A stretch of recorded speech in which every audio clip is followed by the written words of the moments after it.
새벽기도에 나오신 성도님들을 주님의 이름으로 환영합니다. 두려워하지 말라. 내가 너와 함께함이라. 놀라지 말라. 나는 내 하나님이 됨이라. 내가 너를 굳세게 하리라. 참으로 너를 도와주리라. 참으로 나의 의로운 오른손으로 너를 붙들리라. 이사야 41장 10절 말씀. 아멘. 마음과 샘물의 기도를 하나님께 드립니다. 먼저 우리 믿음을 고백합니다. 너희 염려를 다 주께 맡기라. 이는 그가 너희를 돌보심이라. 아멘. 우리를 돌보시는 하나님만이 우리의 유일한 도움이시며 우리를 가장 복된 길로 인도하시는 선한 목자이심을 고백합니다. 교회와 예배를 위해 기도합니다. 우리 주 예수 그리스도의 아버지 하나님을 찬송하리로다. 그의 많으신 긍휼대로 예수 그리스도를 죽은 자 가운데서 부활하게 하심으로 말미암아 우리를 거듭나게 하사 산 소망이 있게 하시며. 아멘. 산 소망을 주신 하나님, 우리를 구원하여 주신 하나님의 은혜를 기억하는 교회 되게 하옵소서. 매주 드리는 예배 가운데 구원의 감격이 흘러넘치게 하옵소서. 목장과 성도들을 위해 기도합니다. 너희 마음에 그리스도를 주로 삼아 거룩하게 하고 너희 속에 있는 소망에 관한 이유를 묻는 자에게는 대답할 것을 항상 준비하되 온유와 두려움으로 하고. 아멘. 한 영혼을 천하보다 귀하게 여기시는 주님, 모든 목장이 VIP를 품게 하시고 VIP들이 목장을 통해 주님을 알게 되는 은혜를 허락하여 주옵소서. 가족 구원을 위해 기도하는 성도들의 간구에 속히 응답하여 주옵소서. 다음 세대와 청년을 위해 기도합니다. 예수를 너희가 보지 못하였으나 사랑하는도다. 이제도 보지 못하나 믿고 말할 수 없는 영광스러운 즐거움으로 기뻐하니. 아멘. 믿음을 주시는 하나님, 다음 세대와 청년들에게 믿음을 선물해 주옵소서. 예수님을 아는 지식이 세상에서 가장 고상한 지식임을 알게 하시고 주님과 동행하는 기쁨을 누리게 하옵소서. 나라와 선교를 위해 기도합니다. 인간의 모든 제도를 주를 위하여 순종하되 혹은 위에 있는 왕이나 혹은 그가 악행하는 자를 징벌하고 선행하는 자를 보상하기 위하여 보낸 총독에게 하라. 아멘. 나라와 열방의 주인이신 하나님, 이 나라의 위정자들이 공의로운 지도자들이 되게 하시고 겸손히 국민을 섬기게 하옵소서. 샘물의 선교사님들을 기억하여 주시고 선교사님들을 통해 복음의 열매가 풍성히 맺히게 하옵소서. 오늘도 우리의 걸음을 책임지시고 인도하시는 예수님의 이름으로 기도하옵나이다. 아멘. 이 아침 우리에게 주신 하나님 말씀은 잠언 19장 1에서 12절까지 말씀입니다. 우리 한 절씩 교독하겠습니다. 가난하여도 성실하게 행하는 자는 입술이 패역하고 미련한 자보다 나으니라. 지식 없는 소원은 선하지 못하고 발이 급한 사람은 잘못 가느니라. 사람이 미련함으로 자기 길을 굽게 하고 마음으로 여호와를 원망하느니라. 재물은 많은 친구를 더하게 하나 가난한 즉 친구가 끊어지느니라. 거짓 증인은 벌을 면하지 못할 것이요 거짓말을 하는 자도 피하지 못하리라. 너그러운 사람에게는 은혜를 구하는 자가 많고 선물 주기를 좋아하는 자에게는 사람마다 친구가 되느니라. 가난한 자는 그의 형제들에게도 미움을 받거든 하물며 친구야 그를 멀리하지 아니하겠느냐. 따라가며 말하려 할지라도 그들이 없어졌으리라. 지혜를 얻는 자는 자기 영혼을 사랑하고 명철을 지키는 자는 복을 얻느니라. 거짓 증인은 벌을 면하지 못할 것이요 거짓말을 뱉는 자는 망할 것이니라. 미련한 자가 사치하는 것이 적당하지 못하거든 하물며 종이 방백을 다스림이랴. 노하기를 더디하는 것이 사람의 슬기요 허물을 용서하는 것이 자기의 영광이니라. 왕의 노함은 사자의 부르짖음 같고 그의 은택은 풀 위에 이슬 같으니라. 오늘 읽은 본문 말씀을 통해서 지혜자의 걸음이라는 제목으로 하나님 말씀 전하도록 하겠습니다. 오늘 읽은 말씀이 주제적으로 너무 퍼져 있고 문맥을 갖기에는 산발적으로 흩어져 있기 때문에 본문의 일부 구절을 가지고 지혜자의 걸음이라는 제목으로 하나님 말씀 전하도록 하겠습니다. 여러분, 우리의 삶은 걷는 과정에 비유되곤 합니다. 우리의 삶이 어떤 곳을 향해서 나아가고 혹은 길을 만들어내거나 여러 갈래의 길 중 하나를 선택해서 나아가는 양상을 띠기 때문입니다. 그래서 잠언서 역시 삶이라는 과정을 길을 걷는 상태로 비유하고 있습니다. 2절에 보시면 발이라는 단어가 나오고 있고요. 3절에 보시면 길이라는 단어가 나오고 있습니다. 그러니까 오늘 이 본문의 말씀, 특별히 2절과 3절을 중심으로 하여서 우리는 어떤 삶을 살 것인가 라는 이 질문을, 우리는 어떻게 걸어갈 것인가, 그 길을 걷되 어떻게 지혜롭게 걸어갈 것인가 라는 이 테마로 읽어내면서 지혜자의 걸음이라는 제목으로 하나님 말씀 나누도록 하겠습니다. 첫 번째입니다. 첫 번째는 왜 가려고 하는지 생각하라 하는 것입니다. 여러분, 지혜자의 걸음에는 특징이 있는데 그것이 왜 가려고 하는지 생각하는 특징입니다. 여러분, 지혜자는 무턱대고 걷지 않습니다. 내가 어떤 길을 향해 내딛고자 하는 열망이 올라오더라도 지혜자는 곧바로 발을 내밀고 걸어가지 않더라 하는 것입니다. 지혜자는 이 길을 걷고자 하는, 이 걸음을 촉발시키려고 하는 이 열망과 소망을 흔들고 있습니다. 나는 왜 저기로 가고 싶은가? 나는 왜 이 길을 걸으려고 하는가? 여러 길 중에 왜 이 길을 선택하는가? 혹은 나는 왜 이 길을 만들어 걸어가려고 하는가? 이것에 대해서 되게 근본적인 질문과 마주하는 것, 그것이 지혜자의 걸음에 나오는 특징이더라 하는 겁니다. 2절 전반절이죠. 지식 없는 소원은 선하지 못하고 라고 하였습니다.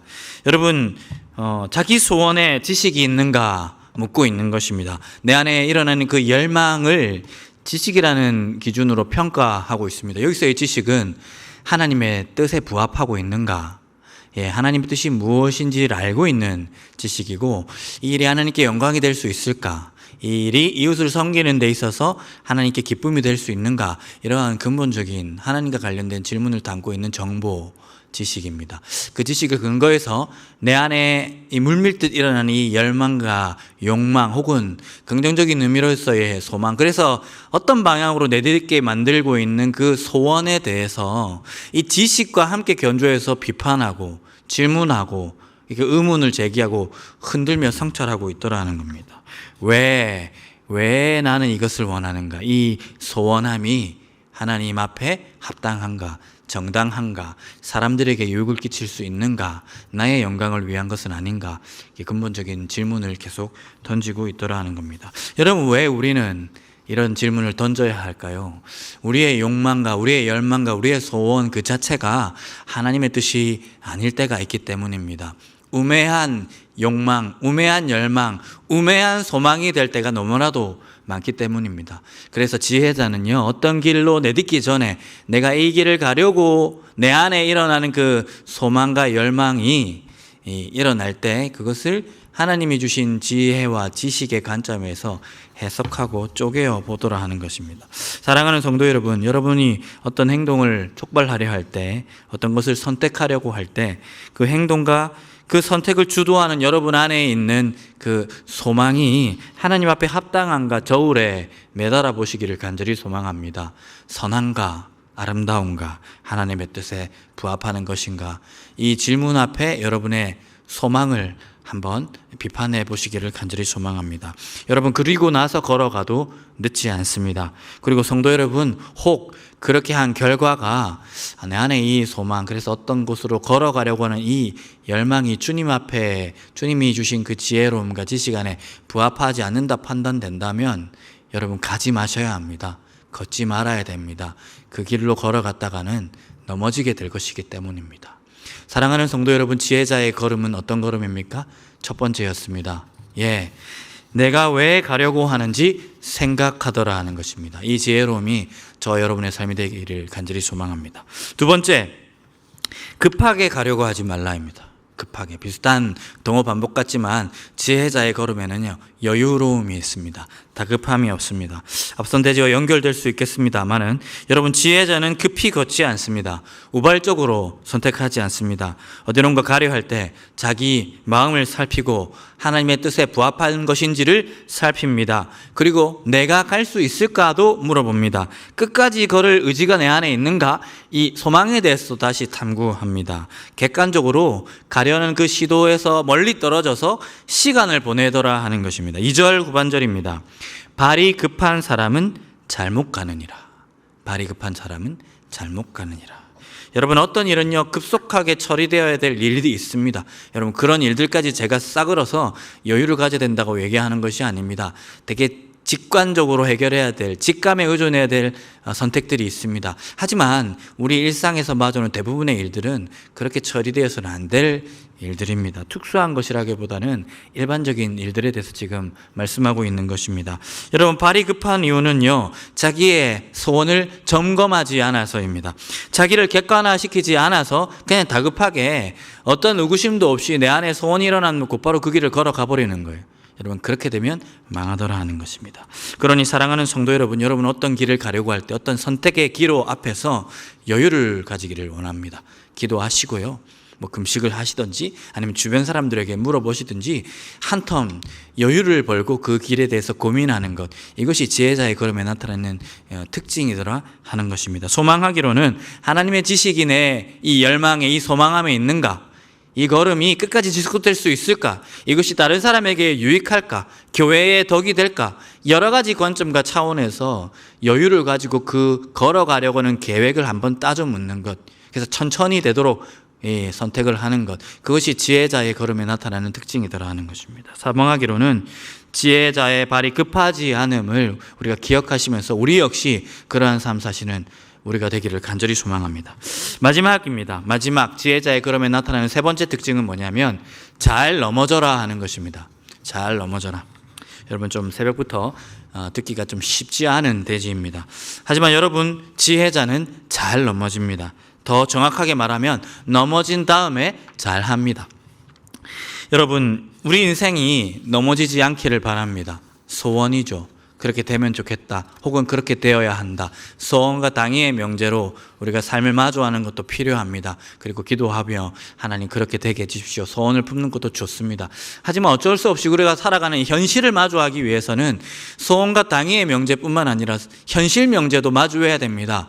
그러기를 원하지는 않지만, 그렇게 되어서도 안 되겠지만 때때로 우리의 삶에는 넘어짐이 있더라는 겁니다. 넘어질 수밖에 없습니다. 그러면 어떻게 넘어질 것인가를 고민해야 되고, 넘어진 이후에 어떻게 할 것인지를 고민을 해야 한다 하는 거예요. 우매한 사람은 어떻게 넘어집니까? 3절입니다. 사람이 미련함으로 자기 길을 굽게 하고 마음으로 여호와를 원망하느니라. 사람이 미련함으로 자기 길을 굽게 하고 마음으로 여호와를 원망하느니라. 최악의 경우가 나오고 있습니다.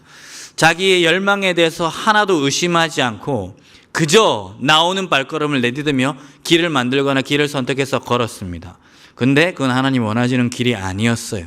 그리고 조금의 여유도 갖지 않고 두 번째 대지였도 그렇게 계속 다급하게 발걸음이 내딛는 대로 걸어갔습니다. 하나님 원하시는 것 아니었고요, 넘어질 수밖에 없었습니다. 그래서 넘어졌다 하는 거예요. 그런데 넘어진 현장에서 이 우매한 사람은 어떤 판단을 하고 있습니까? 이거 하나님이 나를 넘어뜨린 것이다. 하나님 도대체 나한테 왜 이러시는가? 이렇게 하나님을 원망하고 있더라는 거예요. 넘어진 이후에 더 잘못된 길로 내딛고 있습니다. 여러분, 넘어짐이 끝이 아닙니다. 실패 위에 또 다른 실패의 가능성이 언제나 있습니다. 그리고 반대로 말하면 실패 이후에도 더 좋은 길이 우리 가운데 있습니다. 그래서 넘어지되 잘 넘어져야 되고요, 넘어진 이후에 잘해야 하는 것입니다. 지혜로운 사람은 이렇게 넘어지지 않습니다. 넘어진 이후에 이렇게 하지 않는다 하는 거예요. 자기의 실수를 선명하게 드러내면서, 아, 그렇구나, 내가 다급하게 걸었고, 내가 하나님 앞에 묻지 않고 걸었고, 지혜 없이, 지식 없이 이 걸음을 걸었고, 여유를 갖지 않고 고민 없이 걸었기 때문에 이 모든 넘어짐의 책임은, 원인은 나에게 있다라고 고백하는 사람이더라는 거예요. 그런데 우매한 사람은 온갖 것을 다 섞어서 모든 책임을 하나님께 묻고 있는 사람입니다. 사랑하는 성도 여러분, 지혜자는 자기 실수와 하나님의 다스리심과 지도를 분리시킵니다. 넘어짐의 현장에서 말입니다. 그리고 그 넘어짐의 현장에서 다시 한번 넘어지지 않습니다. 그 넘어짐을 기회로 삼아서 주님께 돌아오는 삶을 살더라 하는 거예요. 넘어진 이후에 잘 해내더라 하는 겁니다. 넘어진 이후에야 비로소 지식을 갖기 시작하더라는 겁니다. 넘어진 그 일을 인연하여서 성찰하고 상고하여서 다시는 그 일이 반복되지 않도록 자기를 개혁해내더라 하는 것입니다. 그러나 반면 우매한 사람은 넘어진 자리에서 책임을 회피하며 그냥 너무나도 손쉽게 갈 수 있는 그 길인 하나님을 원망하는 길로 가고 있더라 하는 거예요. 사랑하는 성도 여러분, 우리는 어떻게 걸어가야 할까요?